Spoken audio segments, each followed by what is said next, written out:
Имате среща с клиент в последния момент и бихте искали да покажете видео, което сте използвали по време на търговска конференция, но искате да преработите видеото така, че да се пригоди за нуждите точно на този клиент. С помощта на Microsoft PowerPoint 2010 добавянето и редактирането на видео е лесно. Не трябва да чакате да дойде професионалист и да го качи вместо вас. PowerPoint 2010 има вградени в себе си инструменти за обработка на видео. Можете да подравнявате, да добавяте ефекти и стилове и да режете видеото, докато е заредено в PowerPoint 2010.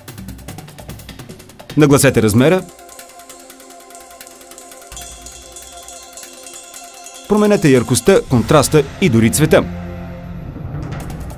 Оградете с линии и добавете ефекти или променете дори формата на видеото.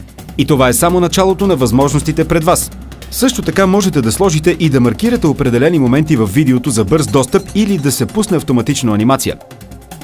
Запленете публиката си и оформяйте посланието перфектно всеки път чрез лесните за използване функции за обработка на видео на PowerPoint 2010. За да откриете още начини да намерите и задържите клиентите си, свържете се със своя лицензиран Microsoft партньор.